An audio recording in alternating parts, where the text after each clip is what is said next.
YouTube, Twitch, it is time. I mean, I've just gone through this with Twitch, but this is going to be the final episode of the Pokemon Unbound series. I've beaten all the gym leaders, this again on insane difficulty, and they was really insane.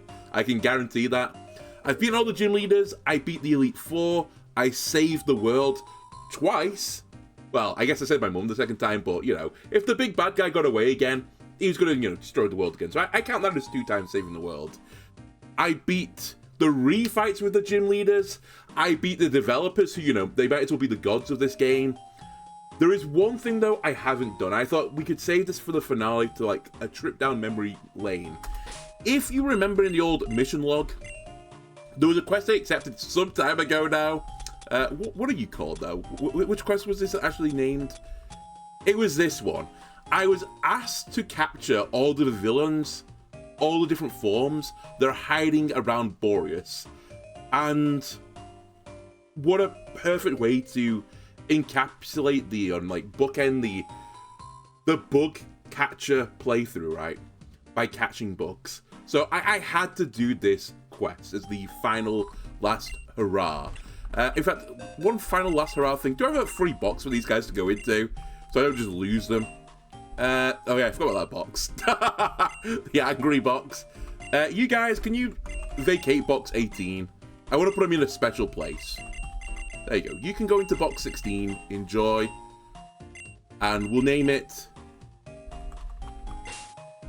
Viv. Because I can't be bothered turning out Vivian. So we'll put them all into box Viv. And I put together a party of Pokemon that are capable, hopefully, of catching the Vivian. I think that's how you pronounce it, right? Vivian. More efficiently. So, the team of efficient bug catchers.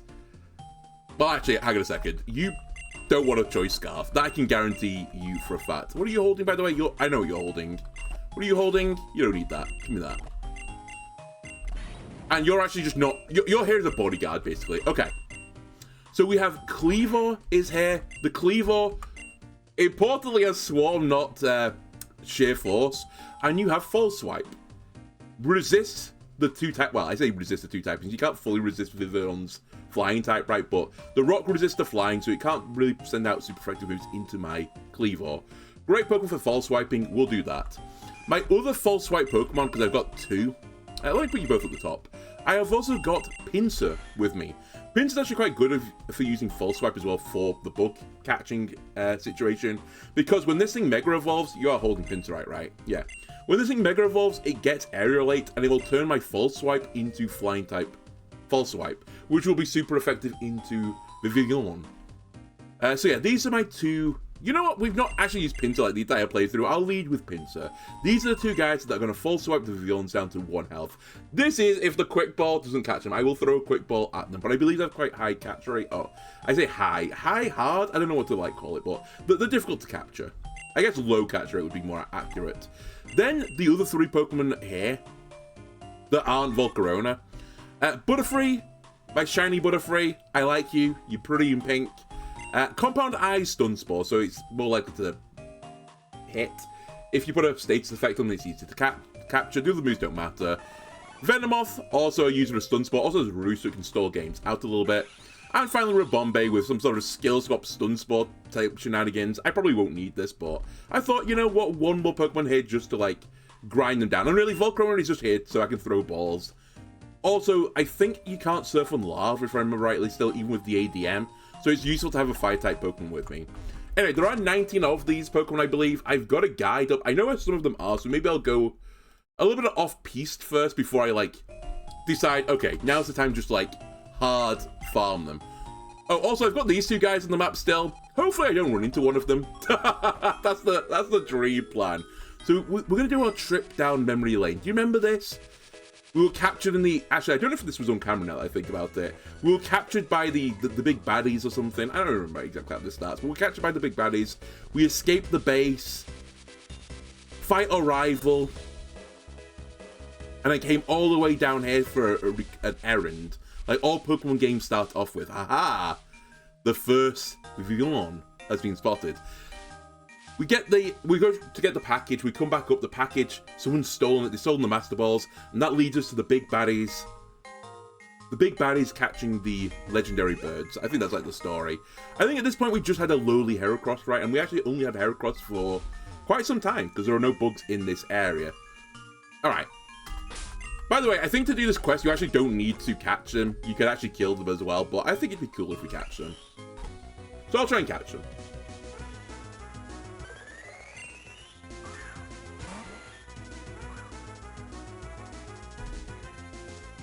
Right, first things first. Quick ball. Do your thing.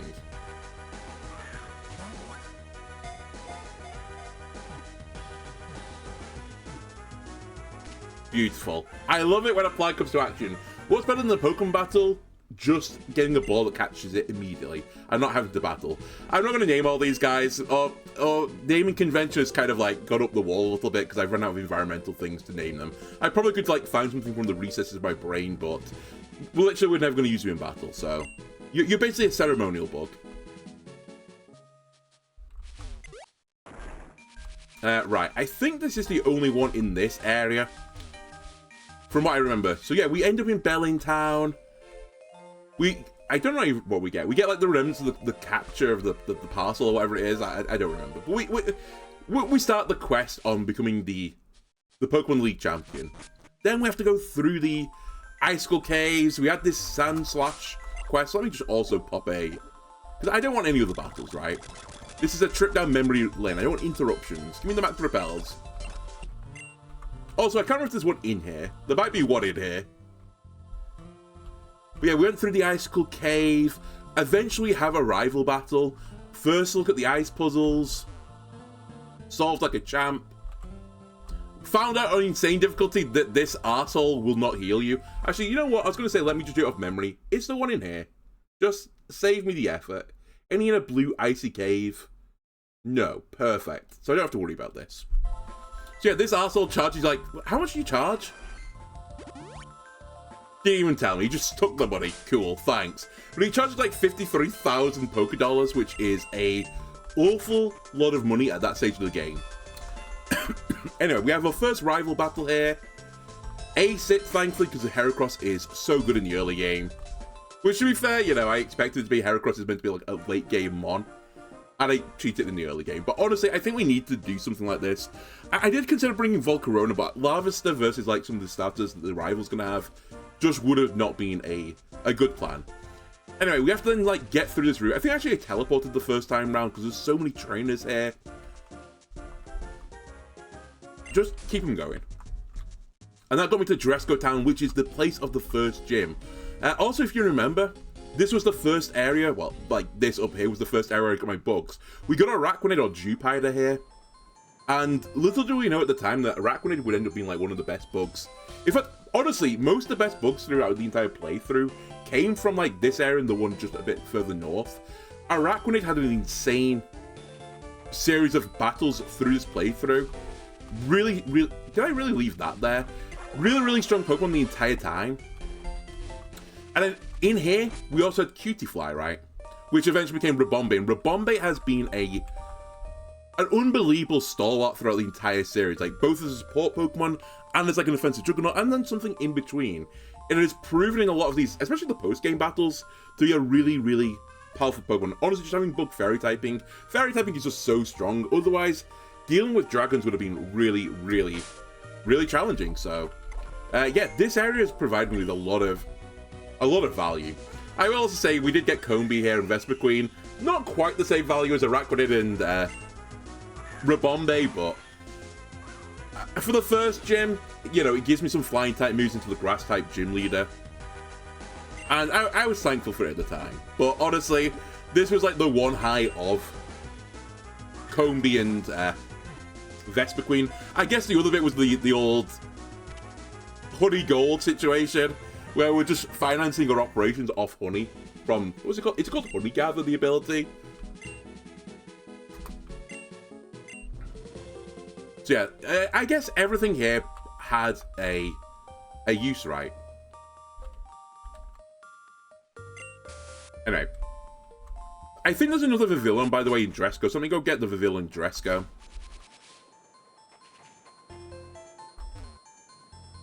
I may have already gone past it, actually. I think I have to surf for it. Where are you? You over here? There you are. I knew there was another one.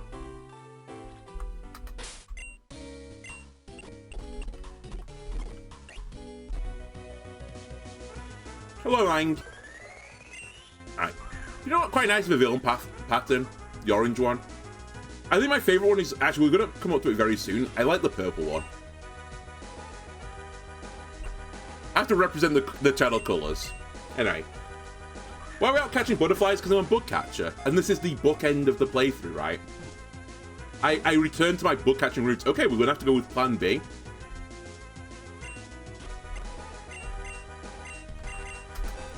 Time for Pinsir to actually do its first thing in the entire series, because Pinsir is not exactly being a great Pokemon for us. Not for just misusing it, but I feel like it's just not quite as good as some of the other, like, you know, heavy hitters in the bug category, like Volcarona, Genesect, hell, even Heracross. Okay, so we just want to swap into Prairie now, get a Stun Spore off, and we should be good to go.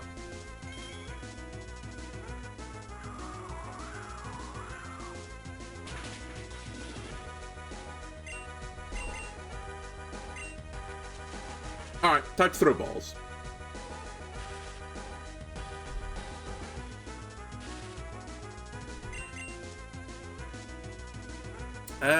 We're not at timing yet, so we'll go for some Ultra Balls. Actually, I might want to buy some Ultra Balls before I carry this on. 18 doesn't seem quite enough. Okay, 3 down.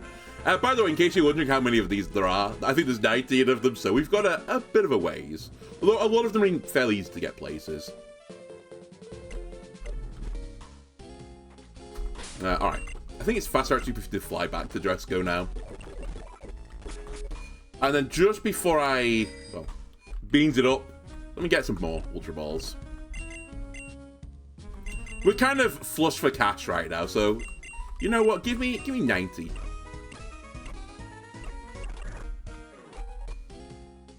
So yeah, we went through Dresco, fought our first gym battle against Murskle. I don't think he's here now. He's not here anymore. And you know, his very dope gym. Got our first badge. It was actually a bit of a pain in the ass, if you remember, because I didn't really have any way around the gym mechanic, which was, I think it lowers your accuracy by 40%. So it was a lot of, like, stalling and just hoping that we'd hit, like, very low accurate moves. Eventually, though, just through sheer force of numbers, they had 3 Pokemon, we had 6. And it was a double battle. We got there eventually. This was supposed to be less than 40 episodes. Okay, it's 42, and 42 is the next round number. Anyway, we went to Grim Woods next. Grim Woods was my next hotspot of bug-type Pokemon. We got here, it was like Caterpie. We got Weedle, I think, here. Yeah, okay, Weedle's a nighttime encounter, so I guess it was Caterpie and Weedle. Still, important. Actually, more importantly, oh, I also forgot about Surskit, which we could get in the previous area, but we got Surskit around here. And actually, Master Grim, we did bring it to the Elite Four, so really that previous area and then this one was a real hotbed for Pokemon. Who'd have thought it at this point in the game? We had a lot of our heavy hitters. And actually, even more so, Orbeetle, which became a really, really important piece of, like, the bug puzzle. We got that here, admittedly, after we get that Dexnav from the third area, or the third gym. But yeah, we came back here and grabbed Orbeetle from this area as well. Right, there is another Vivillon in here. I think he's up here. You up here? Where are you? I actually can't remember where it is, but there's definitely one in here. Actually, maybe in the other corner now, I think. Yeah, he's in the other corner. Not the northwest one, it's the northeast one.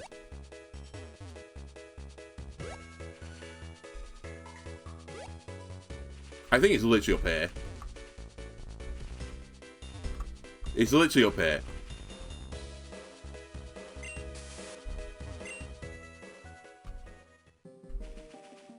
Where are you? I can't remember where this one is. What the? I'm losing my mind. I swear it was just up here. You're not down here, right? No, that's nothing. Did I catch this one? There's no way I caught it. I wouldn't have done this earlier because I knew this was how I was going to end the series many moons ago.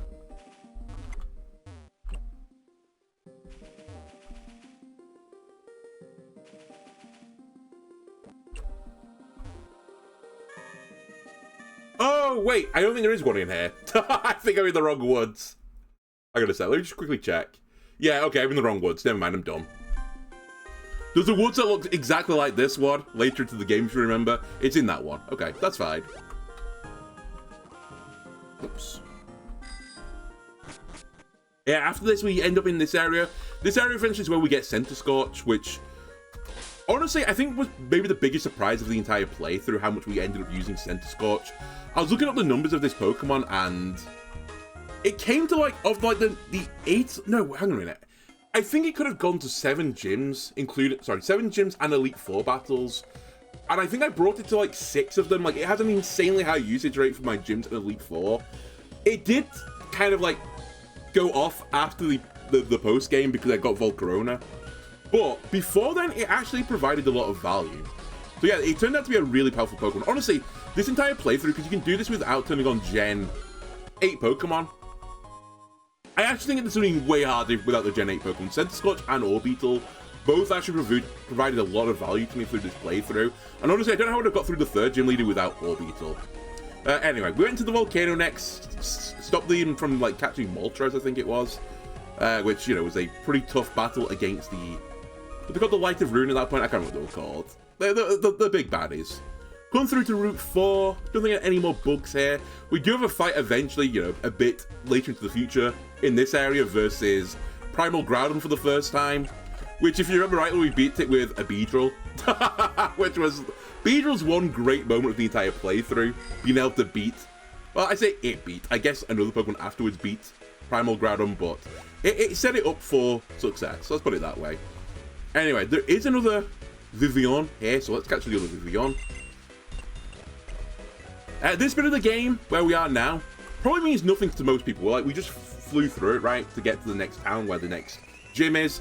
This is by far and away the most time I spent in this game has been in this area. I see this area so much. Why? The breeding center is literally just above me, and I did so much off-camera breeding. It's actually absurd. In fact, I'll show you the timer. My entire playthrough in a minute. It's like actually ridiculous at this point how long theoretically I've been playing in the game.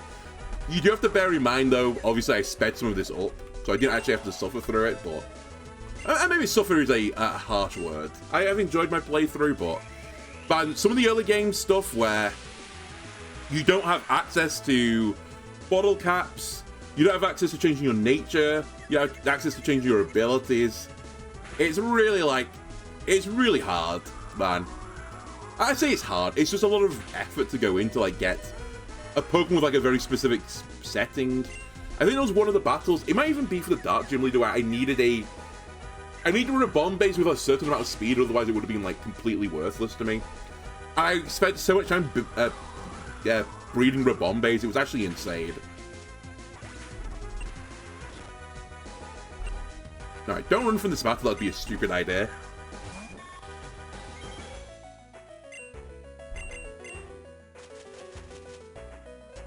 Yeah, I've kind of taken it for granted now. I was actually thinking about this because, you know, I say, you know, the Minecraft episode's not come out yet. I'm toying with doing a different typing after this.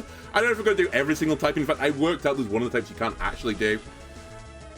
But I need to remember the early game is actually, like, really tedious. But, you know, maybe, honestly, maybe it was tedious because I was, like, really restricted by the bug-type Pokemon. Like, they're just not very good. So I had to get, like, as good a stat as I could possibly get. Whereas, if the type is better and the Pokemon are better, I don't need to have, like, as good as Ivies and that type of thing as otherwise I would need to. So that might be the case. Anyway, so it said the breeding place is up here. I spent so long doing this, it's actually insane. Where's my thing? 209 hours I spent in this game. I suspect about 100 of them is doing this. So yeah, I'm very familiar with this area. Anyway, after that we went to Crater Town. Crater Town was another place I spent quite a lot of time, partially because the Move Relearner is here. So I spent a lot of time at the Move Relearner. There was a gym battle here. Also, the mining minigame is up here. So we do one for the road, one more mining minigame, which I did so much of as well for multiple reasons. One, I think you can, generally speaking, make more money than like you spend on doing it from this area. Secondly, there were a few Pokemon where I needed to get the evolution stones, and this was the only way. One of the other reasons was, and this is a very rare drop, bottle caps, you can get them from this mining minigame. It's something ridiculous, like a 5% chance to get a bottle cap. And sometimes though, when I just unlocked the use of bottle caps, this was the only place to get it from, so I had to just sit there grinding out bottle caps in this area, and it would take hours of me playing the mining minigame. To be fair, I would normally do something else at the same time this was going on, but really, like, pretty tedious. Oh, also, this is where we formed the gang, if you remember, the Black Bug Catcher, I think it ended up being called. And then we also had to fight the gym leader, who was the dark typing. Who at the time was like, you know, this playthrough is going to be easy, right? We start with a grass type gym leader, bugs are good into grass types. Then we get dark type, bug good into dark type. But actually, this gym was really hard. There was some, I think, what was it? It was Honchcrow they had, which obviously, you know, the flying typing, like, sort of supersedes all the advantages I had. They had Spiritomb, I think, in this gym battle as well. Spiritomb only has one weakness, and it's the fairy typing, so again, Ribombay, I think, ended up proving very useful. In fact, I think I brought, like, 3 Ribombays to this battle. Really, like, tough gym, which set the alarm bells ringing for the entire playthrough, because this was meant to be one of my favourite matchups, and it took a lot of good fortune, because I think I remember stun sporing them to get paraflinches, and I needed paraflinches to actually beat it, so a lot of heavy RNG in this, and also the breeding RNG. Turned out to be a pretty painful battle. Once we did this, we also had a battle with our evil adversaries. Fortunately for me, they're actually using Psychic typing, which is like my other good thing, right? I think they use like Psychic Dark type Pokemon. Bugs are good into both, so in theory, like I was actually quite well placed to fight the big bad right now. So yeah, we come through the cave, you know, beat all the trainers along the way. I think there's nothing in here for me, so it was like, you know, let's just run through. Oh, in case you're wondering about these items as well, this area is bugged. The items always respawn, so that's why those items are there. I've already picked them up once before. In theory, it's like an infinite money farming spot. I don't know how much Big Root is worth, because I think that's what that is. It's Big Root. But it's certainly not worth doing. Then, again, get scammed by this chance if we want, and we get to our next bug catching area. Great bug Pokemon is Ladybug. I did actually use it, to be fair. I think in one gym battle, because there's no Pokemon in the bug category that learns Tailwind before level 40, other than Ledian. So I had to use Ledian for Tailwind at one point, so it wasn't completely worthless. Classically, I think people see Ledian as one of the worst Pokemon in the game, but it was not one of my worst bug-type Pokemon. I mean, it was probably like a bottom 10, but it definitely wasn't the worst bug-type Pokemon of the entire playthrough. Oh yeah, we also got some more bug-type Pokemon. I think in the grass over here is Kricketune. Spinarak is over here as well, so we got some, you know, real good bug-type Pokemon Smile from there. I can't remember. Okay, I was going to say, there is a Vivillon here as well. Let me go get the Vivillon.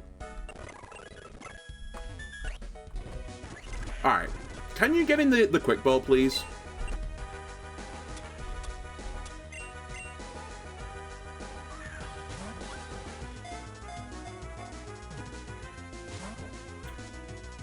Come on. Oh, I should probably have healed my Pokemon before as well. Now that I think about it.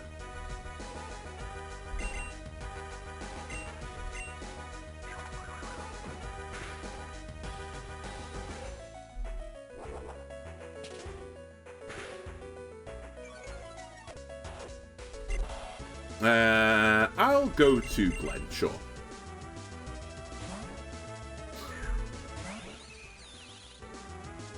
Oh, I thought as well one of the earlier routes, I got Wormadam as well. Well, not Wormadam, it was Burmy.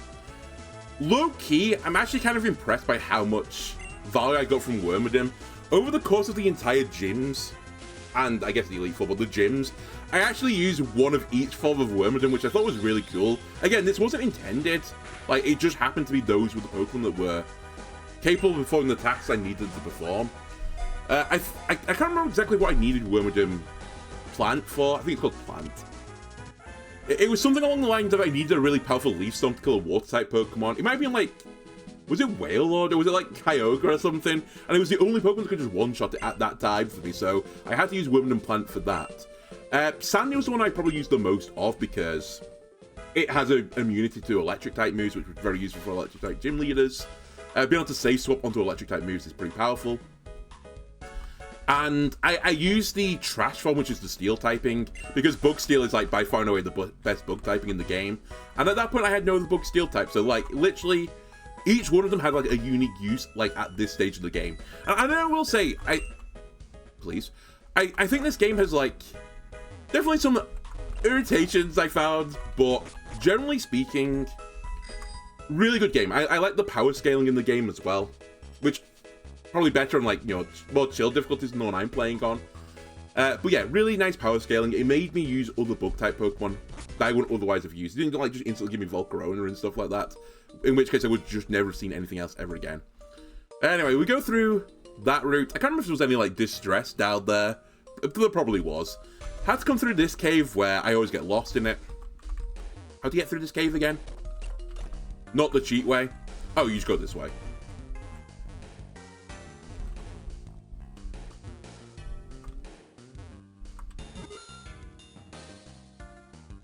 I'm actually intrigued what this is. What's this item?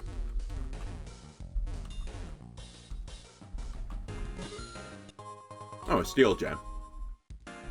So I don't really know why Care said there's literally like going to be no more battles now, other than the catching ones. And I'm not going to be using anything fancy in that. Anyway, we come through here, full of steel, rock Pokemon. Again, the bugs don't have a great time in here. But eventually this leads us to the Snowy Peak. Make our way through the Snowy Peak as well. I think there is another Vivillon in here somewhere. I might actually have to check my thing. Let me just quickly check my guide, just so I don't miss. Well, I probably will miss one. Honestly, it's probably not even the end of the world if I miss one. Is this Route 8? I think I know where it is. I'm just going to assume this is Route 8. I think it's actually very close to me.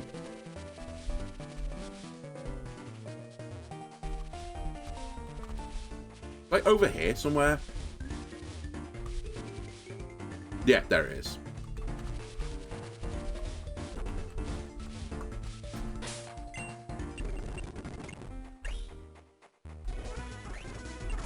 Okay, I like the sky blue color. Oh, I can't do my strat here. Can you get in the quick ball, please? Because the hail will actually kill you if I false swipe you. Glad I caught that one. I need to be careful in the Great Desert. Oh, come on! You slide.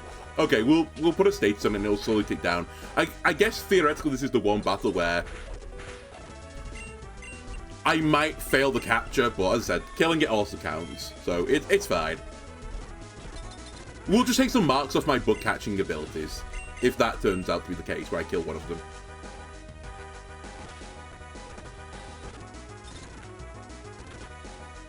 Alright, just throw Ultra Balls at it now. Vivillon, I'd recommend you get inside the ball. There you go, good choice. Because otherwise you are perishing to snow. And I can't think of a worse way to go than just getting hailed to death. But actually, in the UK recently, we could have experienced that. I don't know what it is. I mean, I guess the easy answer is just global warming, but we've had so much hail in the UK recently.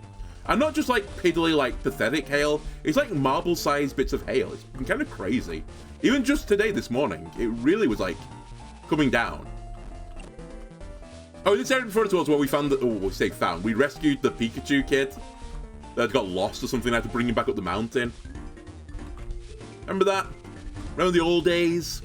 Anyway, little do we know that's like the last bit of joy we're gonna get for our playthrough before we got to the city. Blizzard City, where only pain awaited us. Actually, now I think about it, there's another battle in here that I could do, but it's okay, I've missed it now. Blizzard City, we had to go through... I don't know what this place is called. The Forest of Dean. I don't know what it is. What are you called? Frozen Forest. In here we caught Snom, so we got Frostmoth. Frostmoth was actually a really useful Pokemon for us in the playthrough. Its ability's kind of cracked as long as you're not fighting into a Fire-type Pokemon or a Rock-type Pokemon, and they were physical. If it was a special Pokemon of not those types, it was very, very survivable. There's also a button here, now that I remember, with the Ice-type gym leader, whose name I've just completely forgotten, but you don't have to do it, it's optional. I could theoretically do it again now, but I'm not going to bother. They're more to the point now. Anyway, she kicked my ass because we did try and beat her, but she's like actually rock solid. Then we had to go beat the gym leader here, and Alice in a flying-type gym is actually disgusting. It's so overtuned compared to the other gyms, in my opinion. Permanent Tailwind, and on insane difficulty, Permanent Strong Winds, which is Delta Streams effect from Mega Rayquaza, so you can't even hit super effective moves into flying types. I honestly don't see how you would do this gym with bugs only, without Orbeetle. And the ability to Magic Bounce the Stealth Rocks on the first turn. I think that was the only way I could see getting through this battle, but anyway, we do get through this battle thanks to Orbeetle Magic Bouncing a Stealth Rock, and even then it was like really touch and go, making them swap into their own Stealth Rocks that they set up on their side of the field in the end. Just grinding it through with some like really bulky Pokemon. We may have even brought Wimbledon Trash to this battle. I can't quite remember now because, you know, the Steel typing has a resistance to flying in it. But obviously I could never fully avoid flying type weakness. The best I could do is neutrality. This was a real difficult bit, Jim. The Pokemon was so strong. But yeah, we eventually got through. And I thought this was going to be the big hump of the entire playthrough. Little did I know there were going to be some really, really tough battles remaining. But like, certainly this was where the difficulty spike ramped up to like an insane degree. And I think there were some easier times after this, but there were certainly some more hard times. Anyway, once we do this, we get the ability. I can't remember exactly what happens now, but like, we run through here and it end up down here at Telltown. I think it's Telltown. No, it's not Telltown. I tell lies and truths. It was here. We end up at Fallshaw, which is the next difficulty spike, but for all the wrong reasons. This is the gym leader where the battles are inverse battles. He's a normal type gym leader, and inverse battles just break my brain. Also not particularly good for bug types, I will say. So yeah, that was a real pain in the ass. There is another Vivillon here as well. So let me go get this Vivillon.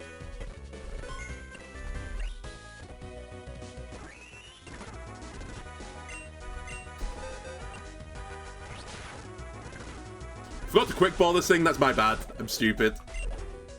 It's alright, we'll just do the strat. Oh, you've just trapped me in, you nerd. Alright, well, we'll just throw Ultra Balls at it then. Nice. Alright, another one down. I should always forget, I should know this by now, I should be like an expert bug type trainer. I always forget the Infestation traps you in as well. It's a bug type move, I have used it on the playthrough. But I normally use it as like fixed chip damage. What are you? Oh, Muscle Band's there. That would have been useful. Okay, I mean, anyway, we had to come across here anyway to beat the big bad guys. There's a really tough battle, if you remember, all the way across from here. Wow, I really didn't come back to this area in the post-game. There's a really tough battle in this area, which is actually where you find the gym leader. We went through like the woods up here, end up in like this little cottage, which is like in the area over here. And there's a battle in there versus someone that uses Expanding Force Psychic Terrain. And basically we win that battle by kind of exploiting the fact they're using spread moves and they're outconnected as Wide Guard.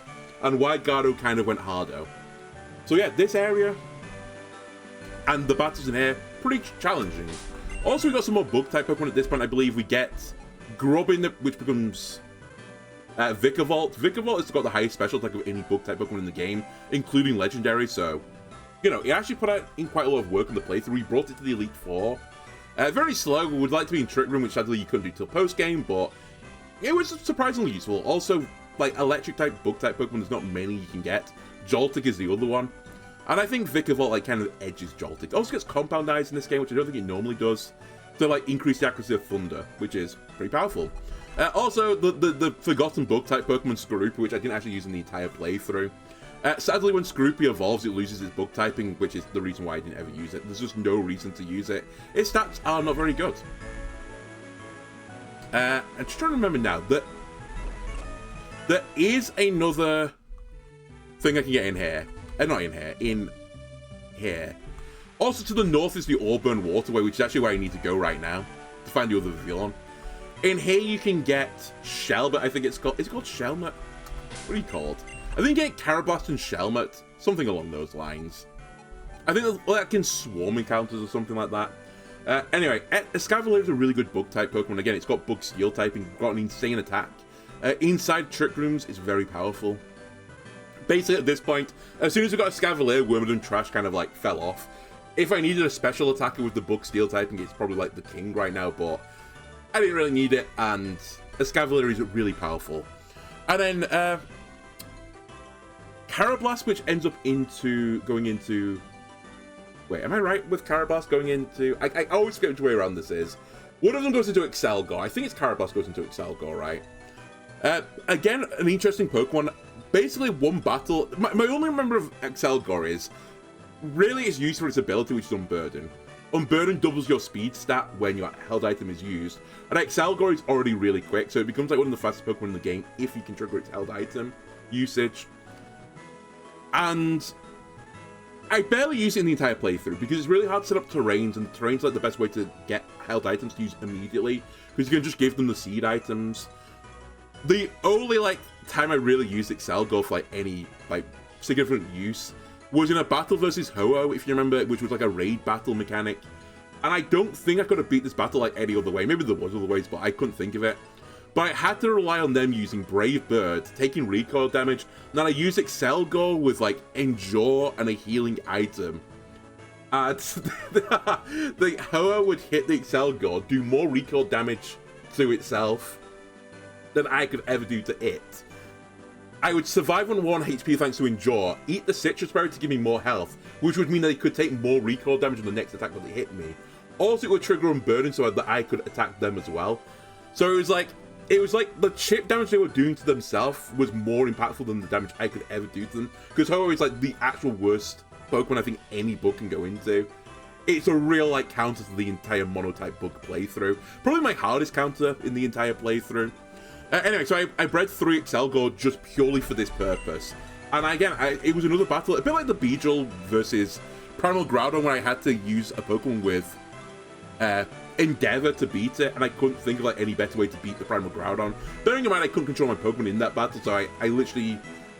I deleted all moves except for Endeavor, so the AI would use Endeavor, and then use like one Pokemon with knowing Quick Attack to kill it. I couldn't think of any other way for the bugs to do it legitimately at that point in the game, for the bugs I had. So yeah, that's my memory of it. I can't help but think I've not done too many battles in this area. Where are you? Show yourself, Vivillon. I know you're in here somewhere.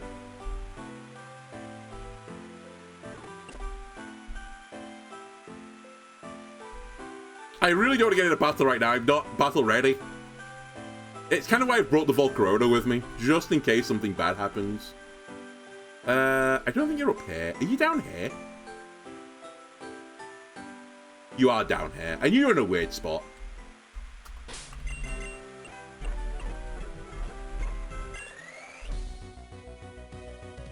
Throw a quick ball this time, dummy.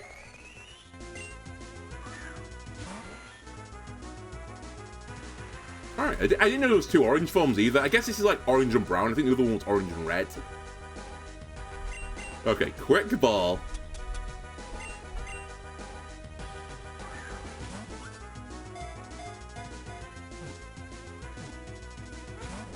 Come on.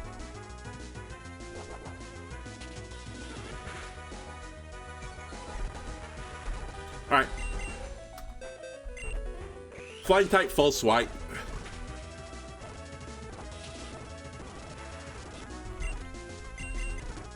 Into Butterfree. Get String Shot. Stun Spore them. Throw Ultra Balls.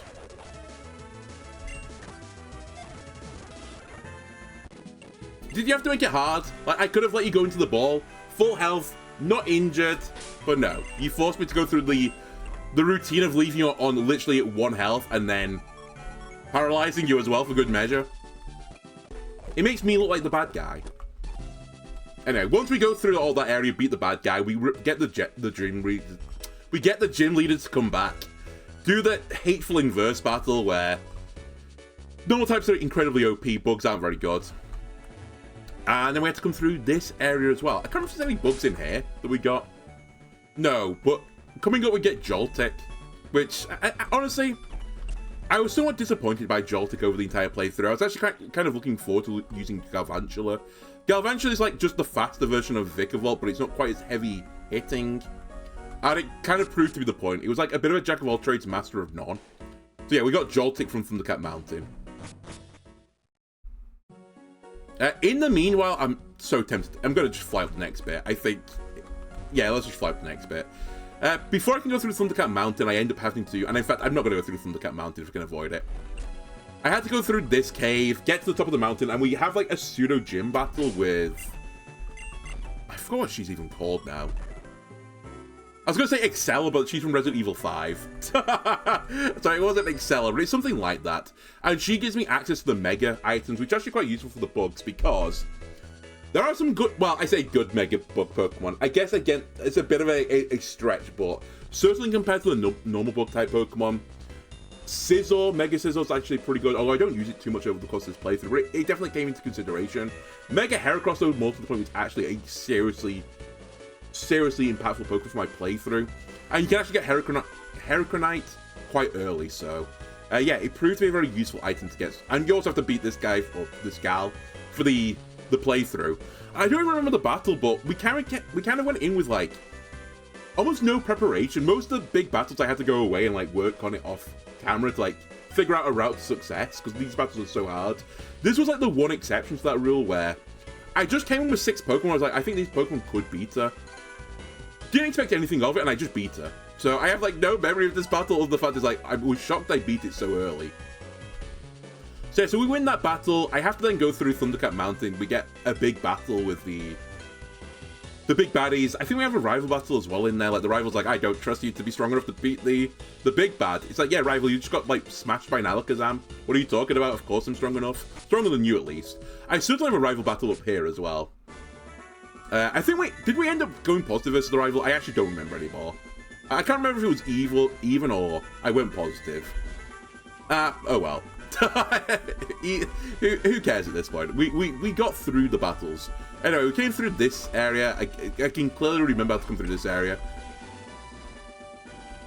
Is it up here that I need to go?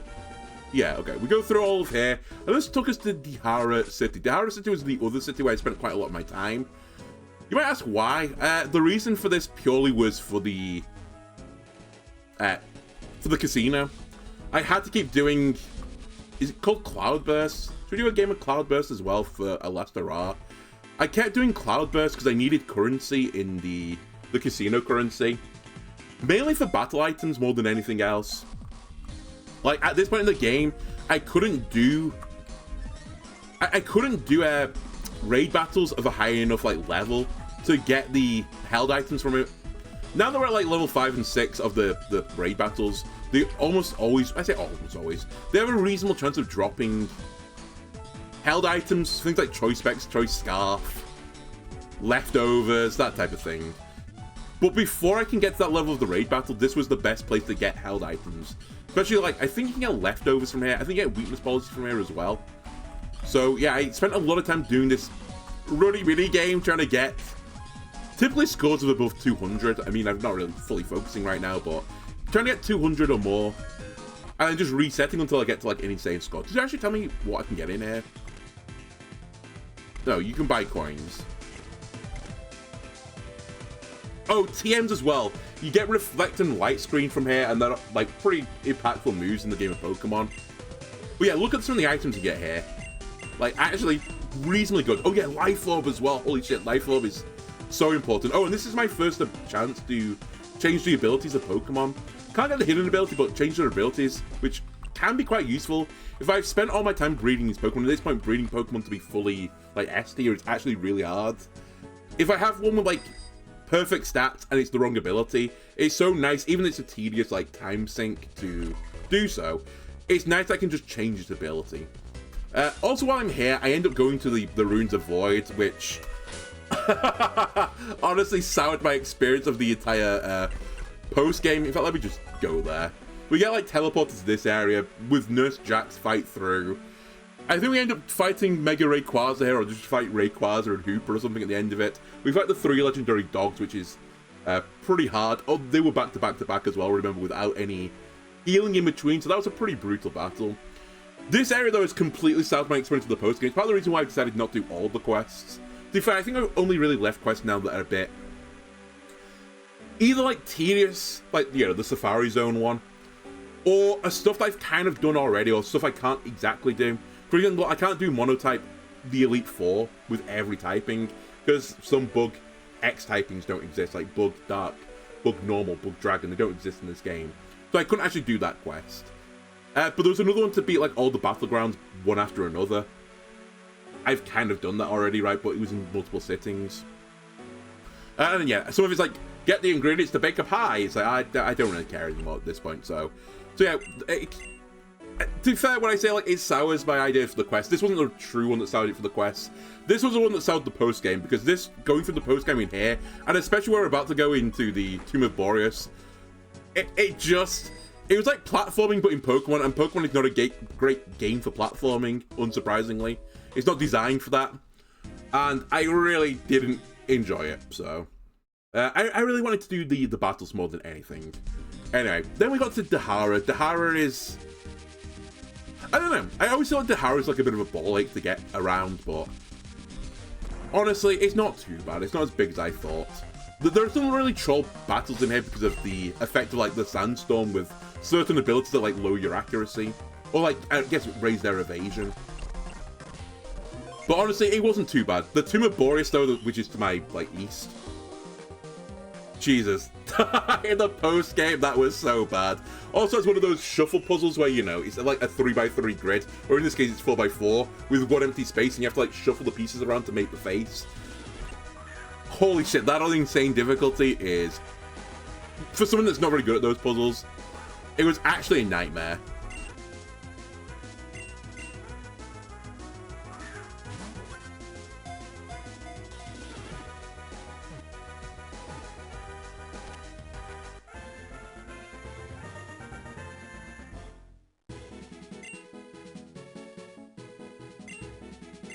Right, I've also noticed I've missed one of the Vivillon spot. That's fine. I'll come back and get it in later.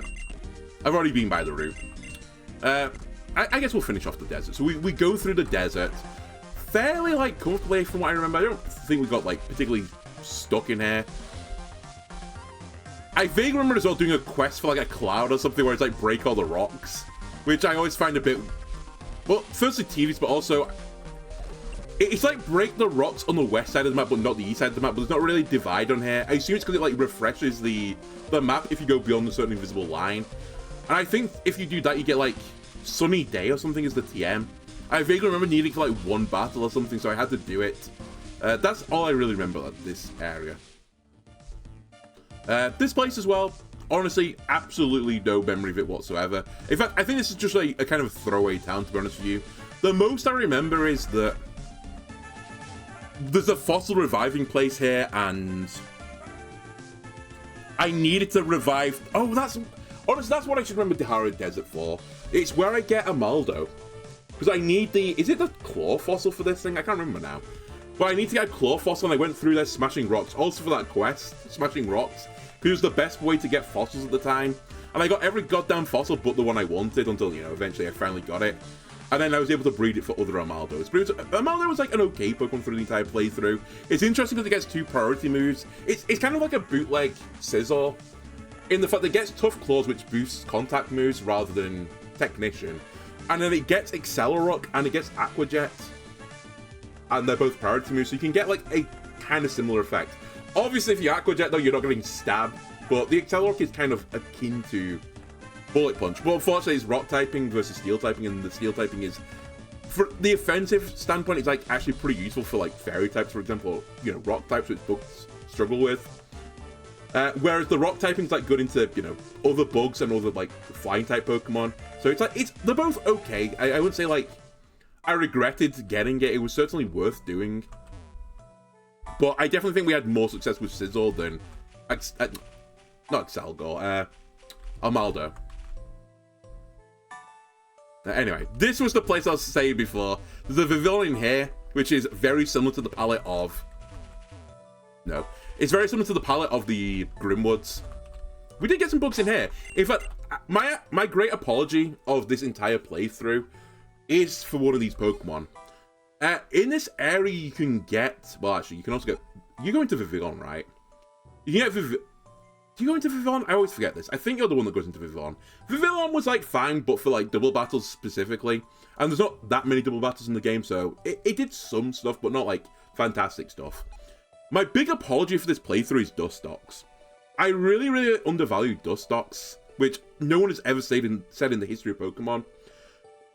But in this game, Dustox gets a new ability called Dusty Scales, which is just Frostmoth's ability, but on Dustox. And despite the fact Dustox has got worse stats than Frostmoth, the typing of Bug Poison is so much better with the ability of Frostmoth than Bug Ice. Because Bug Ice has 2 4x resistances, which is why it gets that ability. It gets such an OP ability, but its typing is actually horrible. Like, maybe the worst typing you can possibly get is Bug Ice. Bug Poison doesn't have a 4x weakness. So it basically means that at worst, you're taking a neutral attack on your Dustox. And Dustox also got quite high special defensive stats, so you can kind of turn it into Shuckle.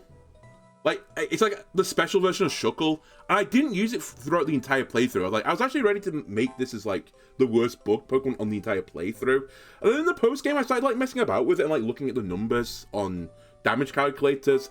And there were a fair few battles where I should really have brought Dustox. I think it actually could have done some work on the entire the normal playthrough, so I'll hold my hands up. I should have used it more than I did. I kind of like I missed the gem in the rough. The gem in the rough I didn't miss though was fucking well, Sewaddle that goes into wait, is this? Oh my god, I can't remember what you. This is how much I don't like you. I can't remember what you're fucking called anymore. What was your name?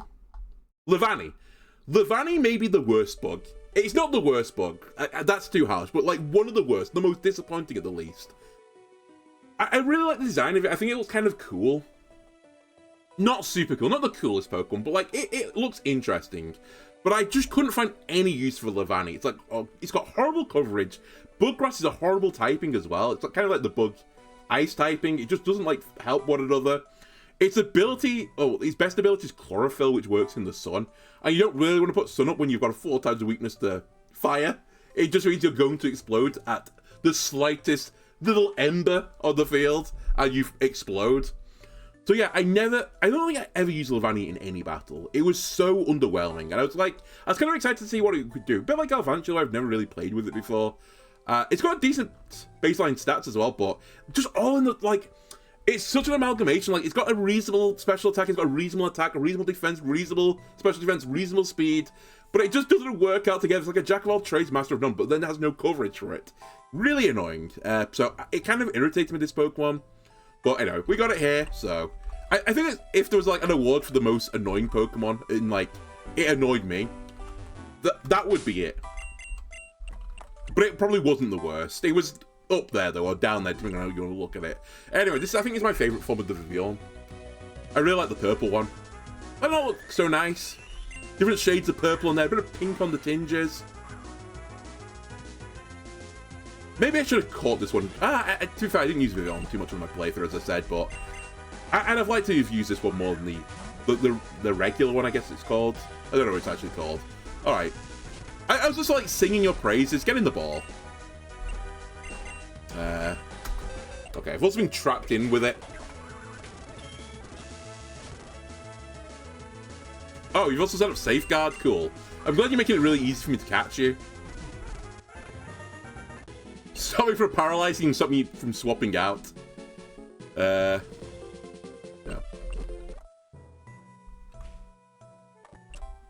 I guess I should have looked. The actual best Pokemon... In fact, let me just check this out of interest. Is there a Pokemon that learns both False Swipe and Stun Spore? Because that would have been a really smart move from me. There is. Paris and Parasect. In fact, you can get Paris here as well. I forgot that. Another Pokemon that's kind of like Flatter to Deceive. I kind of want to do some fun stuff with the Parasect because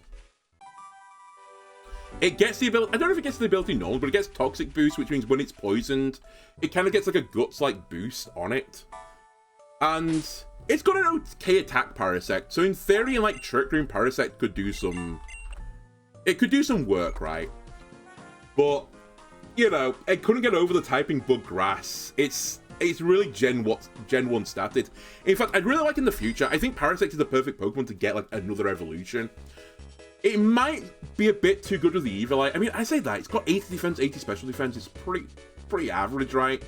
I don't think giving it another 80 stats on top of this, yeah, it'd be fine with an Eviolite. It wouldn't change anything drastically. I know it's a Spore user, so you don't really want a super bulky Spore user, but I think that would still be, like, fine. But I think Parasect, like, it deserves another form. It's just so, like, underwhelming now. 405 base stats. And awful typing. Yeah, no. Anyway, if I could remember how to get through this woods, you eventually come to this place where the new boot-up version, like the startup company from the baddies now, the Light of Ruin is here. We had to fight those Shadow Warriors, if you remember, which were actually... I think this was the other sign. I said earlier that Combi didn't really do anything good for me. But it's actually not true, because I think we used Vespiquen, right, to beat the Shadow Warriors, because it was something like Vespiquen had a good matchup. Like, Toxic... Was it Toxic I used into them and just stalled with, like, Heal Order? It was actually one of the better ways I could fight these guys, because I think they have Wonder Guard and they have Fairy Dark typing, which is really hard for them to deal with. I guess I could have used Steel. Although, I didn't have Scizor at this point, so I didn't really have a good Steel-type Pokemon either.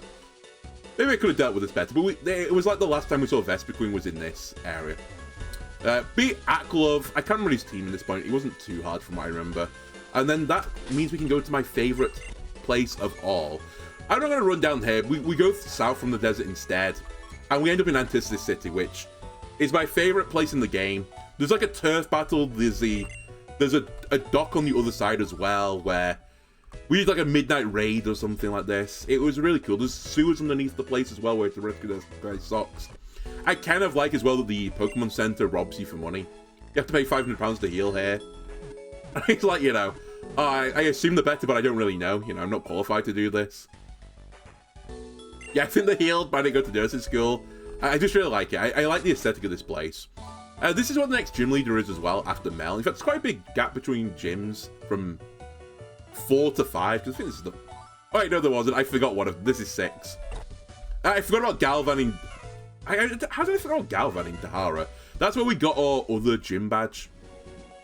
That was the electric terrain gym, which I really like as a gimmick. I think this is like a gimmick that could go into the mainline game, where you don't just have mono-type gym leaders, but they have like dual typing.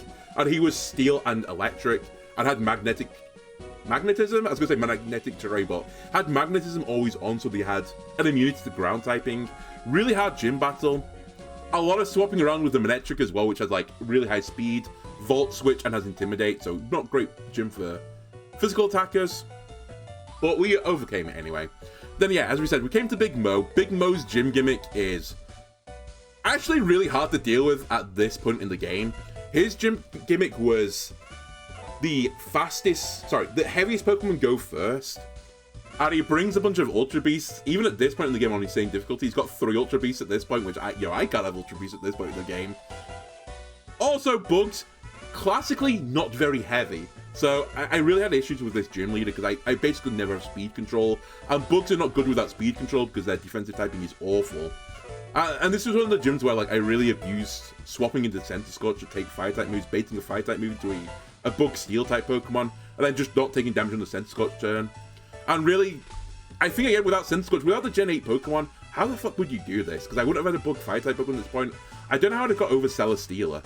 And Celesteela is a really bad Pokemon for Bugs. I think like Ho-Oh was the worst, but Celesteela, not very good either. I guess kind of one final look at the goons at my headquarters as well. Oh, down there was where I get Heracronite as well, which is the other big impactful thing for me that I can now Mega Evolve my Heracross. Yep, this is my home base, this is my home turf, I'm the leader of this place. Glad none of the guys are working here right now, they're too busy patrolling the streets. So yeah, I'm not going to go through Thundercat Mountain either, which was to my west. We had to go through there, beat the big baddies there. Oh my god, I missed some buggers here as well. Right. Once I did all this as well, it gave me Rock Climb. Rock Climb gave me the ability to go up here and then get to Seaport City. And I think once we get to Seaport City is the point where, like, the game fully opens up for me. The capabilities I can then do is not unlimited, but, like, it's definitely, like, I can make Pokemon teams faster than I could at any other point. It's less laborious. In this place, you get access to the bottle cap person, so then I can max out stats if I get bottle caps. I do at this point have to grind bottle caps out though via the mining minigame, so it's not perfect, but we can do it at least. There's not a lot else to say here. The other memorable thing is, I think it's this warehouse, but I can't remember now. One of these warehouses you can only bring fairy and ice types to, because they just spam fire type Pokemon in there. And I came in here with 3 Ribombis and 3 Frostmoths and just cleared the place out. And it was really cool because pardon me, one of the things with the bug type Pokemon I wish it would be like a change or something, or like I wish they had. I wish they had a way to like set terrain or the weather conditions on the swap-in. There is no bug that sets up terrains. There is no bug that sets up weather on swap-ins, like with their ability. So I never really got access to like using, oh my god, what's it called now? The move that's reflecting light screen, Aurora Veil. I never really got access to using Aurora Veil because I didn't have a good Hail user. So if I wanted to get like Aurora Veil up, which is reflecting light screen combined but only works in Hail, I'd have to get a Pokemon set up Hail, and there's not that many Pokemon that set up Hail other than like Frostmoth. So it's like, I'd have to Hail myself, then I'd have to Aurora Veil myself, then I can start doing stuff. By which point, you know, I was like, dead. But in this area, we could actually try and do the Hail strats. Am I going to catch all the strange creatures? I think at this point, I'm not going to bother. That just leads to Zygarde Complete Form, which is a Dragon Ground type. I can't even use it anyway. I was doing it because at the time I was going to do every quest, but now that I know I'm not going to do every quest, I've kind of cooled on it anyway. But yeah, other than that, this place is like kind of it's kind of just like you run through this place and don't worry about it too much. But by this point in the game, I can now change, and I should have said this earlier. In fact, let me just fly back there quickly, because I need to fly anyway.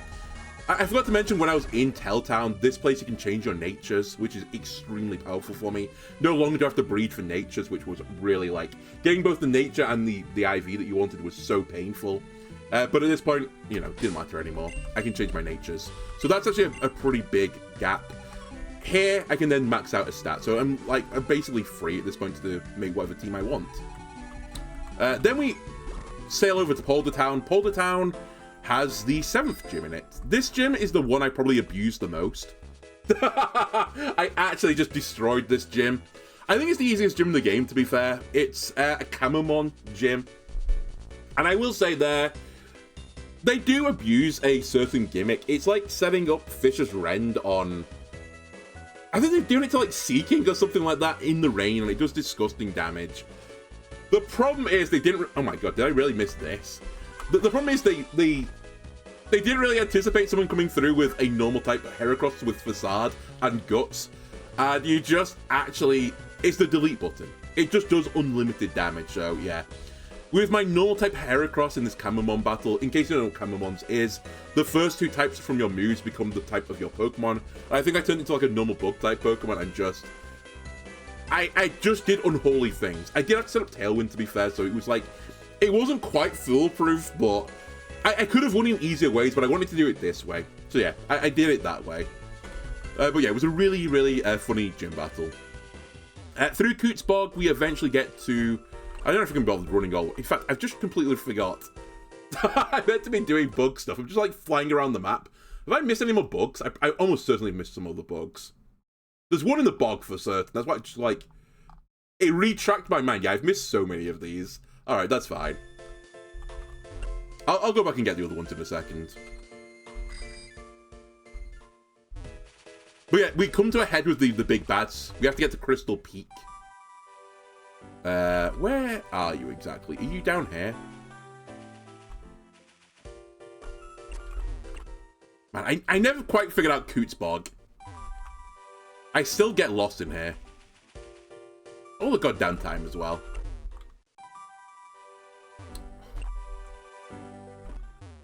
Okay, I'm in the complete wrong place, I think. I was just looking at my thing and it says it's in the northwest. So, I probably should go to the northwest. Might be up here. Perfect. Okay.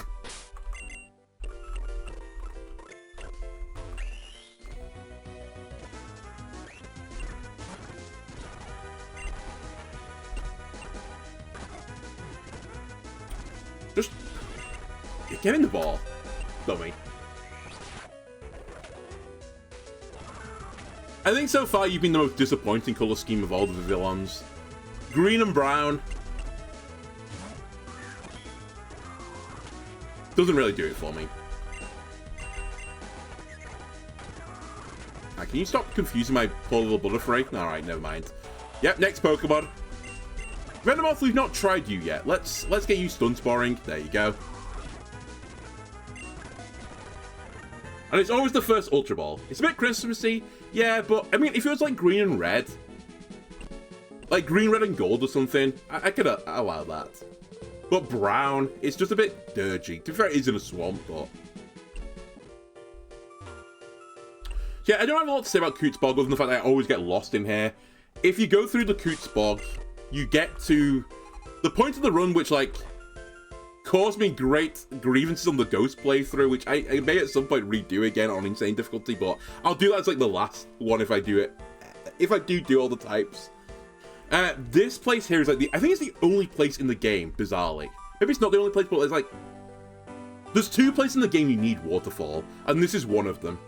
And if you have a Pokemon that can learn Waterfall, you actually can't complete the game, so you need Waterfall for this bit. Fortunately, there are some Water Bug Pokemon that can do Waterfall at this point, but like my big memory of this area is the Ghost playthrough of not having a Pokemon that was Ghost Water and could have Waterfall, which obviously is a different playthrough, but... There's some classic decorations with pine branches and cones, so it's more green and brown.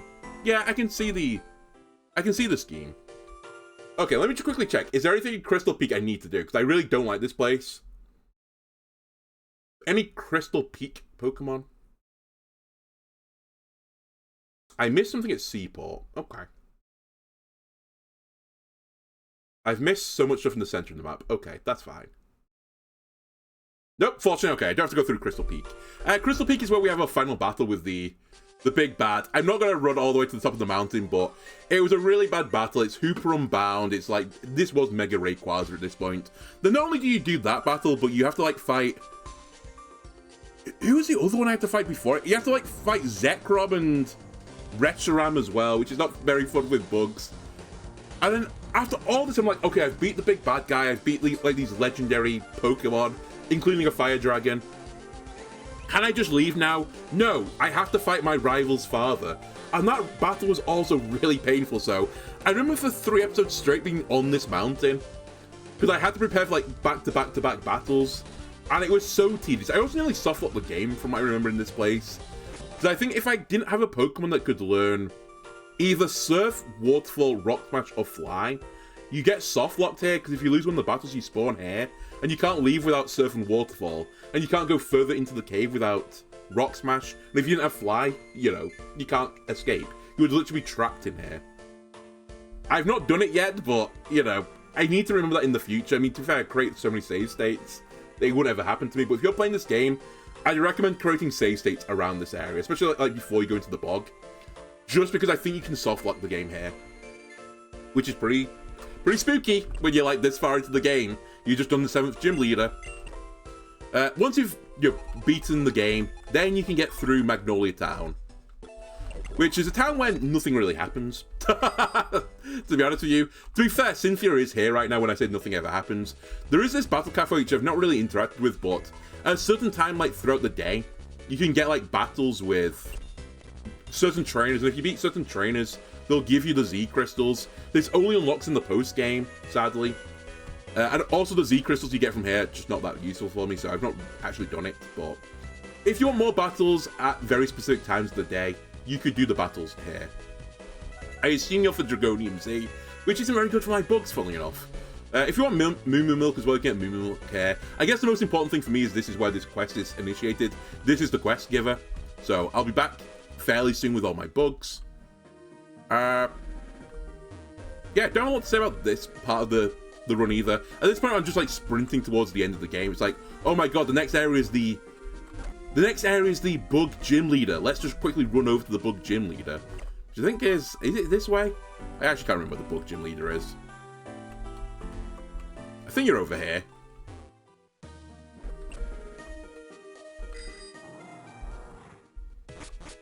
Stop roaring at me. Yeah, you get to Redwood Village, where Benjamin Butthole lives and his supposed bug gym leader. where he uses like, how many bugs did he even use in the first playthrough? It was like 3 bugs, 36 Pokemon of bug types. It might even be less. Did he use Scolipede and like Araquanid or something? Was that it? All I know is he brought fucking Rhyperior, which is not a bug. He also brought, oh god, what's it called now? Flygon, also not a bug. And it caused me so many grievances, and I got so tilted by it, because I was like, I want to prove I'm the best bug trainer, and I'm like, I'm going to beat this guy first time without, like, looking at all his sheets. And he's got, like, Magnezone and fucking Rhyperior and Flygon, and he just actually roasts me. Really hard gym, a lot of counter-swapping going on, and obviously, I say obviously, it's not very good for bug-type Pokemon having this devolution gym plan, because there's not many bugs that are good at all 3 stages if they have 3 stages of evolution. Most of them go through like a Metapod phase, and then like their first phase is a Caterpie phase. So yeah, it really is like Scolipede a bust, and even Scolipede's like not great in the first phase, but it can kind of work. But outside of that, there's just no great bugs that interact with this gym, so you really need like bugs that would go 3 for 1.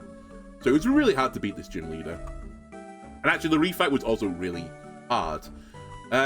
Once we do this, we then go to the Elite Four, which I'll do... let's just do it now. I can fly back here again in the future. There is another one I need to get in this area, another Vivillon. Alright, this takes us to Route 18. Let me just quickly check. Is there anything on Route 18? There is, but it's further down. Okay, let me quickly grab the Route 18 one. This is the only place you need Waterfall. I think, as I said, these are the only 2 places you need it. I'm also not sure if I've done all the battles in this place, so I need to be a touch careful.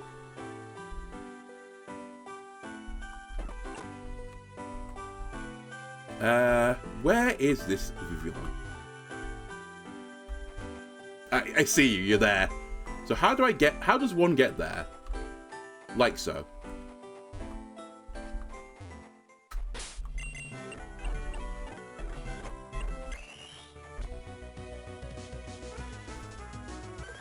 Alright, can't remember think you're like the other Sky Blue Vivillon. We've seen one practically the same as you before. You know, you've copied that guy's homework but tried to not make it obvious. Perfect. Yeah, I think outside this you don't need Waterfall again.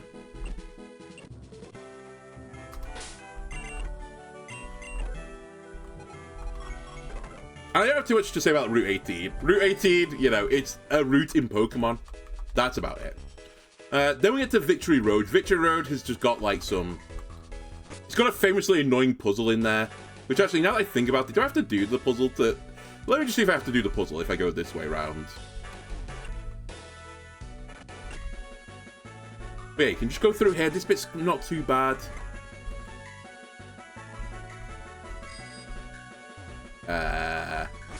Up through here, there is like a hedge maze bit, which is where you can get Durant. A Pokemon which also kind of flattered to deceive, but to be fair, Durant is really... Hello? Durant is only really good in like Dynamax battles, and there's just not many Dynamax battles in this game. Which is somewhat of a shame. There's too many raid battles and too few Dynamax battles. One of the reasons why I don't like Dynamax the mechanic, I think it's kind of like...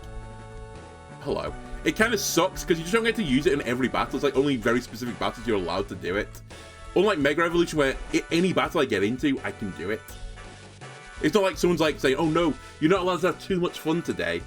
Which is kind of what I feel like Dynamax is. Also, it makes some Pokemon just not quite as good as they could have been.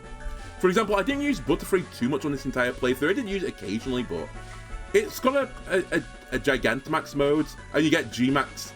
Oh, sorry, it's called Max Befuddle, right, for Butterfree. And it's actually kind of like a useful ability. I probably would have like considered using it in some battles, but I don't ever use it because, well, I use it once.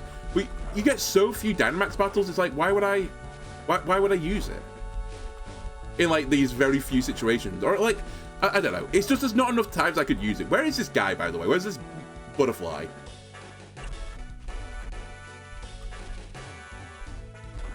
So yeah, I guess that's my other criticism. I think there are too many raid battles in this game. And the max raid battles are awful. Like, it's the worst mechanic I think ever added to Pokemon. Oh, there he is.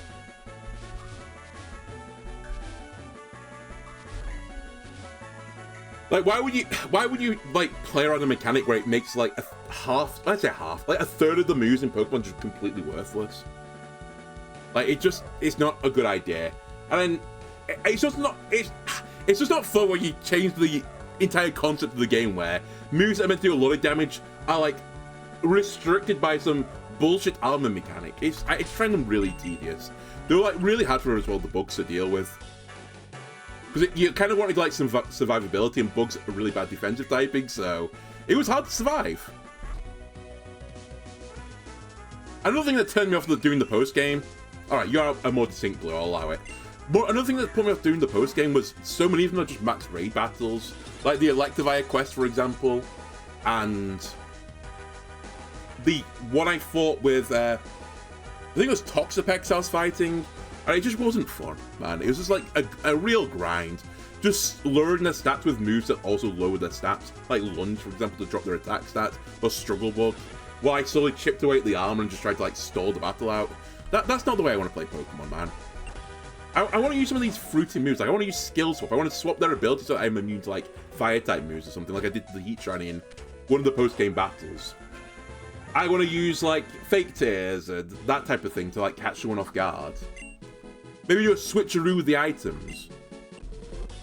But no, I just have to grind through like attack after attack after attack, and it's just no fun. What's in here, by the way? Oh. Alright, see you later, Cairo. As I said, I've never really interacted with the post-game in this game, which is part of the reason why I wanted to... I originally was like, oh, we'll do the post-game quests. So yeah, I don't really know what all like, the legendary creatures are. And then when we did the bug-only playthrough, I only looked for the bug ones, so I don't know where the other ones are. So it's actually a surprise that they're all in these caves. Anyway, this is what Victory Road's famous for, just this massive ice puzzle, which is pretty hard to do, as you might expect. I'm not going to do this right now, because there's really no reason to, because I don't need to go to the Pokemon League right now. I've already been there, done that. I've literally got the medal. So let me do a little pirouette and leave Victory Road. Right, so now I'll go back to where I was before, because this unlocks Redwood Forest. And Redwood Forest is...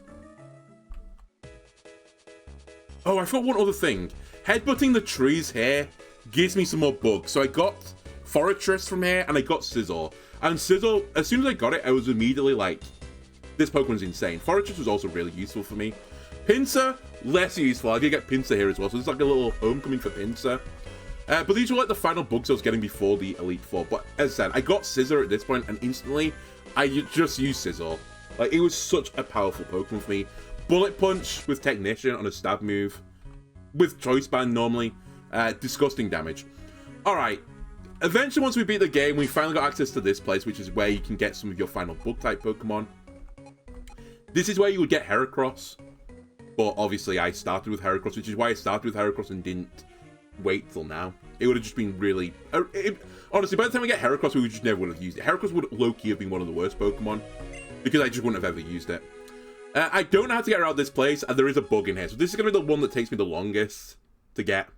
Where is this? Is this Magnolia Fields? Wait, this might not be... No, this is Redwood Forest. Hang on a minute, I might be blessed. I think I just missed one from earlier.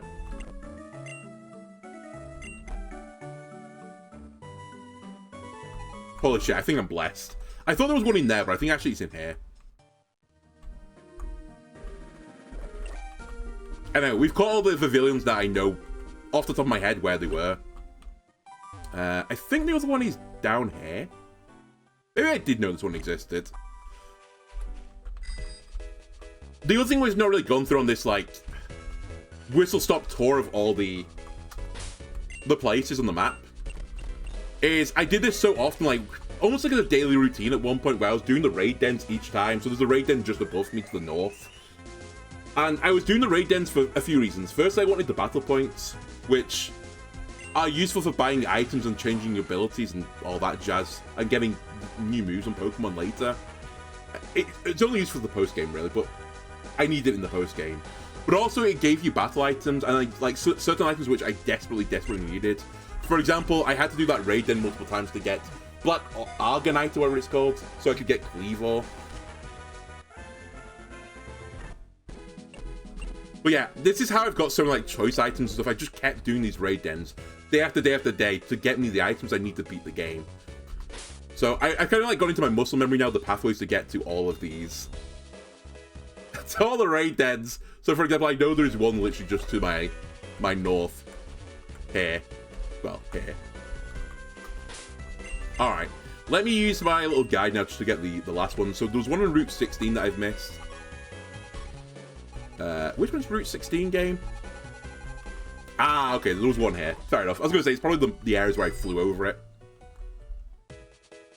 North of the Beauty.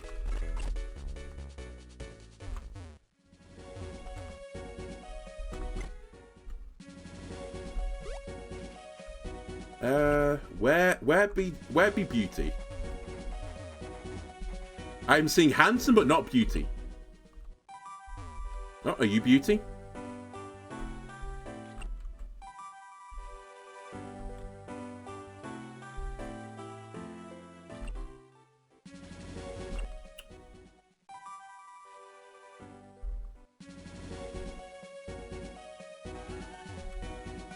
Alright, I hear the sound of a legendary creature. I think that calling, by the way, is like Tornadus or Thunderous is here on the route, but I'm trying to not catch them, so.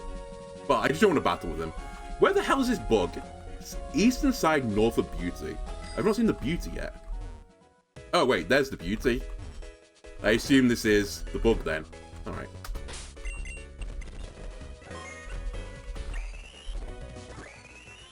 Okay, that's vivid colors. I like this one. I think this is my favorite of the red ones so far. And I guess red adjacent, aka orange. Alright. You've made me do it. Get hit to within 1 inch of your life.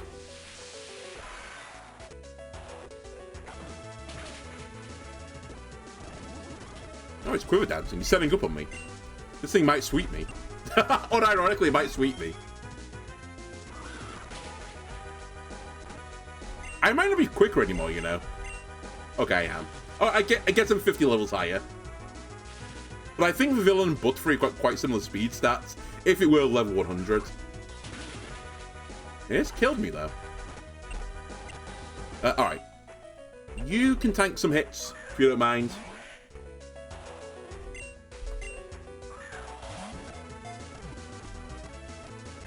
I just break the spirit. This strat, beat them within an inch of the life, paralyze them.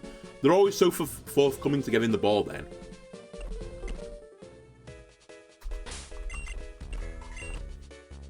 Okay.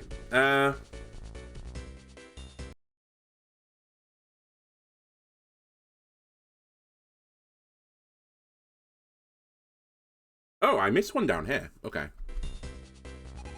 Weird. There's another one down here. Actually, let me just heal quickly. Route 9. So, wait. Where's Route 9? Oh! I know where this is. I think I know where this is. This bit of the game's really weird with the map, because I think this bit up here also counts as Route 9. I think I know where this is. Like the bit back here.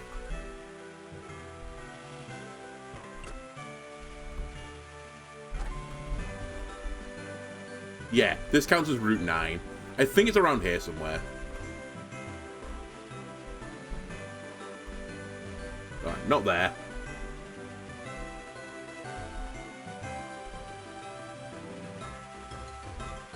Should be thorough with this. There it is. Actually, strictly speaking, game, this is in the Auburn Waterway. It's not actually on Route 9. Because my thing has just changed to Auburn Waterway. So I'm sorry, but your guide is actually wrong.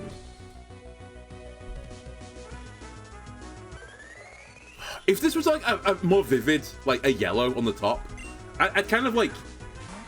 I kind of vibe with it, but it's a really dirty orange, or like...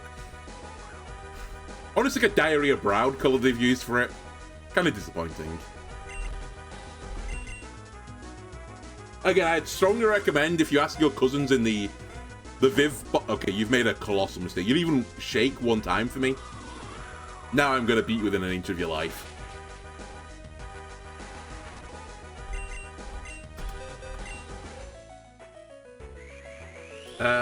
Right. Is this the last one? Nope, definitely not. I see another one I've not got. I actually have to be careful. Well, I say be careful. It's very the wrong word for be careful, but... on the middle of the map, I didn't actually do most of it.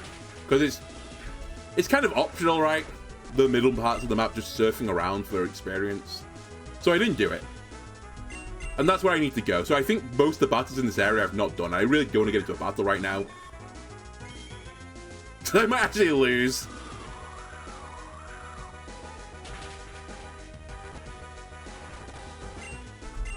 Okay, Stun Spore. Perfect, and I'll get in the ball. Oh my god, he's a resistor. He's not even shaking anymore. Literally, he's paralyzed. He's not shaking anymore. Get in the Ultra Ball. Cool. I think one other thing, again, for a quality of life thing, I wish there was a turn timer. Maybe there is. Maybe you can turn it on in the settings. I didn't really look properly, but I'd like to know a turn timer just to see, for example, if I've got Trick Room up, how many turns of Trick Room I've gone through, or Tailwind, or even just general battles, how many turns I've gone through, so I know when, like, timer balls are going to work best. As I said, it might be in the game, to be fair. I might just be dumb.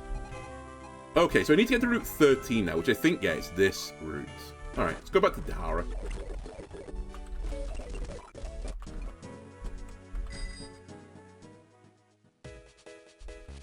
And sail off the beach. Whoops. Oh yeah, this place where we did the Puku chuck in. Ah, fun times. Okay, I have absolutely no idea where I need to get to here. It's a rocky island west of Ocean Master Ocean, spelled O-S-E-A-N, near the border of Route 14. So I need to get, I guess I need to go south. West and south is what I'm hearing here. And I need to avoid the gaze of trainers. I think I've not fought anyone here. Fuck! I gotta get aced by my last battle I'm gonna do in this game is gonna be a defeat. I wanted it to be the victory versus Alice, but it turns out it's gonna be Swimmer Matthew that's gonna get me. Okay, so Chloritza, maybe we're fine. Pinsir, if you can't kill Chloritza, honestly, I was justified in leaving you in the box for the most part. The whole point of Mega Pinsir, I mentioned this earlier, but it's meant to be a fast physical attacker. And when it Mega Evolves, it gets aerial-like and it turns your normal moves into flying-type moves, which gives it access to some really strong flying-type moves, aka Return. Which I think is like 120 base power. Flying move. Okay. Maybe I've underestimated you, Pinsir. The problem is Pinsir's 4 times weak, also against the flying type, so it becomes stab. The problem is Pinsir is 4 times weak to rocks. And that is not really good to have a 4 times weakness in this game. A lot of Pokemon that have 4 times weakness is really tailed off in the post game. Because there's so much coverage, and if you get hit by a coverage move, you just fall over.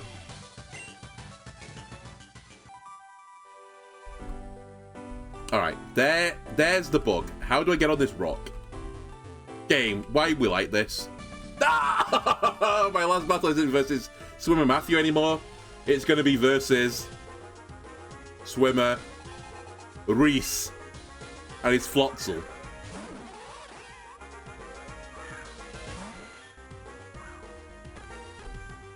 But yeah, I've tried to justify using Pinsir. Also, it probably shouldn't know superpower. I've tried to justify using Pinsir in some of these post-game battles, but I've just not been able to, like, come up with a good solution for it. In fact, I will say there's just not really... There's not a lot of good battles for flying-type Pokemon I found. I say that. There's not a lot of fighting-type Pokemon you have to fight. And I think this is where I would maybe consider using Pinsir if it's like a really tricky fighting-type Pokemon. Oh, I also forgot Air Rally Booster move as well. It gives like a 20% power boost, so like, it's... Seriously, this is like big damage it's doing from return. In fact, I'm kind of like regretting not using it right now. It is just shredding through things.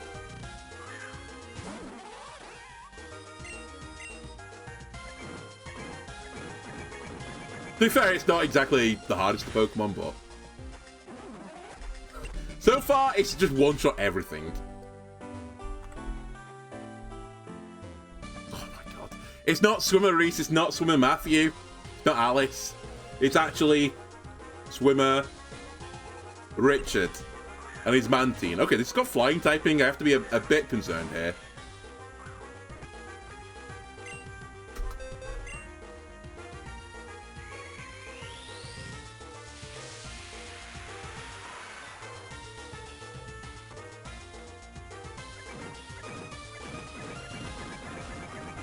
How fast is Mega Pinsir?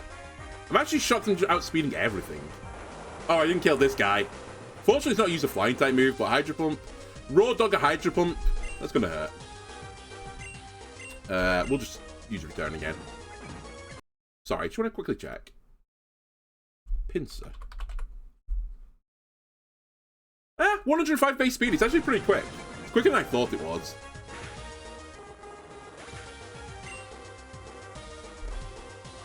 And it's Slowbro. I might not kill this thing. I think Slowbro is pretty bulky. If I didn't kill Mantine, I have a horrible feeling about this. Yeah. Maybe that's the issue. Just so many battles, like, it's close to getting the kill, but it's not quite capable of doing it. Versus something like Volcarona. Well, to be fair, I'm not actually using an item on it. Maybe if I did Choice Band Return, that might have actually been able to do some, like, serious work. Maybe I've underestimated it. Like I did to Dustox. Oh my god. Please. I just gotta get to the small island. Alright, Corsola, Water Rock, right?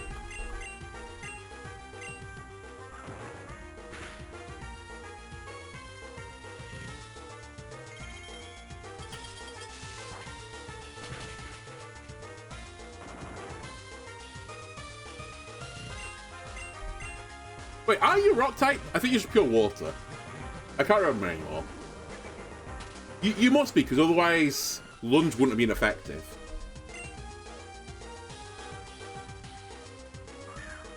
And Lantern. You are water electric. I remember that. I'll Lunge at you. It's not going to do much. As in, like, the attack drop won't matter.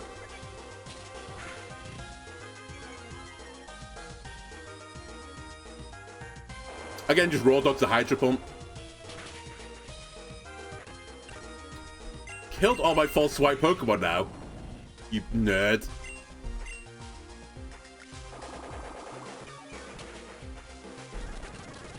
Oh my god, another one?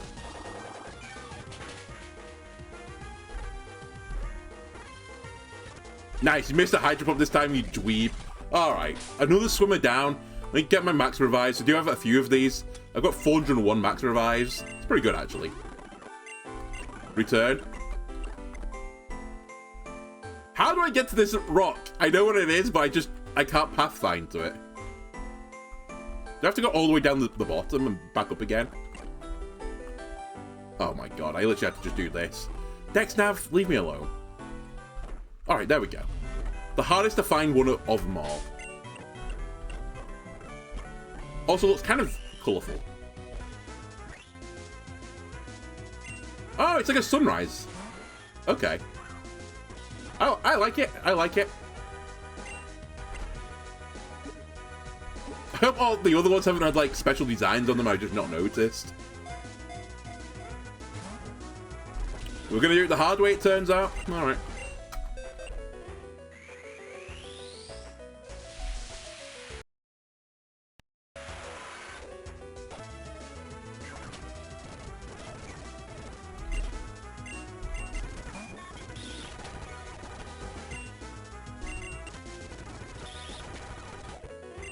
Alright.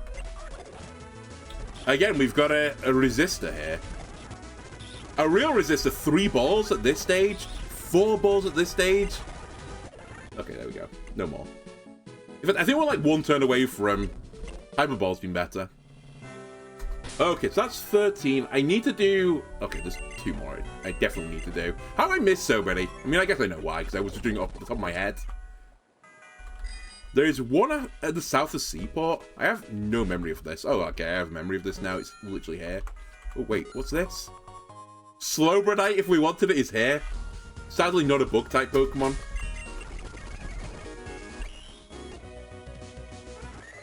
Good to know if I get to my water psychic playthroughs.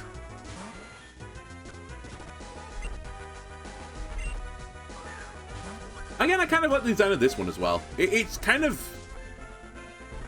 plain, but the accents on the edges were quite nice. Anyway, back in the box for you. Another one is on Route 12, so I really just missed everything in this area. Although... Wait, where is this?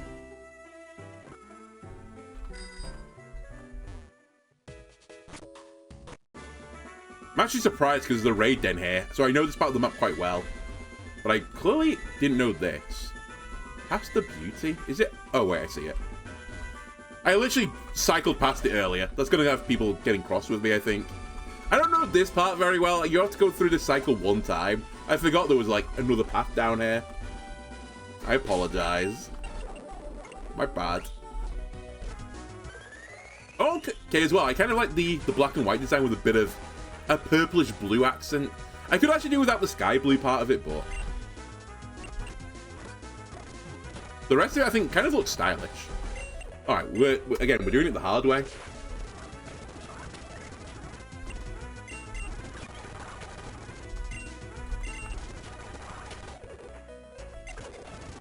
Alright. So, we've done that, I've done that. I've done that. Yep.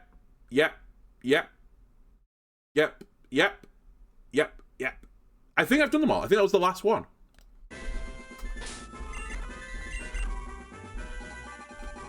So we need to go back to here. And I'll quickly check in the box first before I do my delivery. There should be 19 in here. 3, 6, 12, 18, 19. Let's go. We've got one of each one. I'm going to have to create a space in my party, so... you know what? You've earned the right. Rabombe staying in the party for the last time.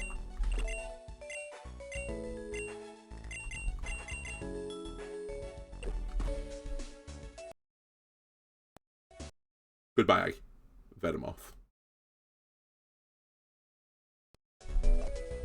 Venomoth is another Pokemon which is very much like a... it's just a Gen 1 Pokemon, right? It just doesn't have the stats to really work. They did actually try to make Venomoth work a bit with Tinted Lens, but... it's just too weak. Anyway, look. Let me know in the comments below which is your favourite form of Vivillon. As I said, I really like this purple one. I think that is like... that's a really nice colour scheme. I don't remember catching you, but you're pretty, like, beige. Oh my god, you're also really pretty. How did I not notice this guy with the flowers on these wings?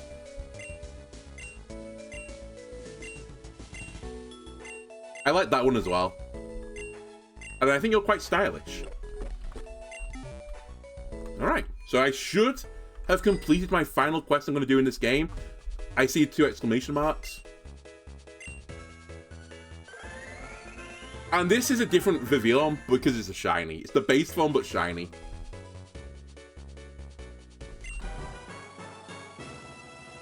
And there we have it. That is the end of the playthrough. I've done my... what are you holding? Focus that, sure. I've completed the main game. I've beat the big bad. I've done, I think, the most interesting stuff in the post game.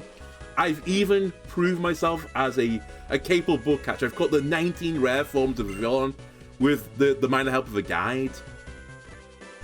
And that's it. That's it for the bugs. They go into retirement. Honestly, it's been a really fun playthrough. I hope you've enjoyed it as well. And I'll probably come back in at some point and maybe do it again with another typing. Anyway, the last time YouTube, I hope you've enjoyed this. If you have, why not leave a like, comment, subscribe. Everything helps me out. If there's any other battle where you're like, please bring the bugs to this battle and, you know, try again. Maybe way down the line, if I've got a free time, maybe I'll look at doing another battle if there is something like And again, it has to be like an actual good battle, not just a raid battle, because I don't want to do the raid battles. But it's like a legitimately interesting battle to fight. Maybe I'll bring them out of retirement. But for now, they are retired. Anyway, thanks for watching, YouTube, and I'll see you again next time. Bye-bye.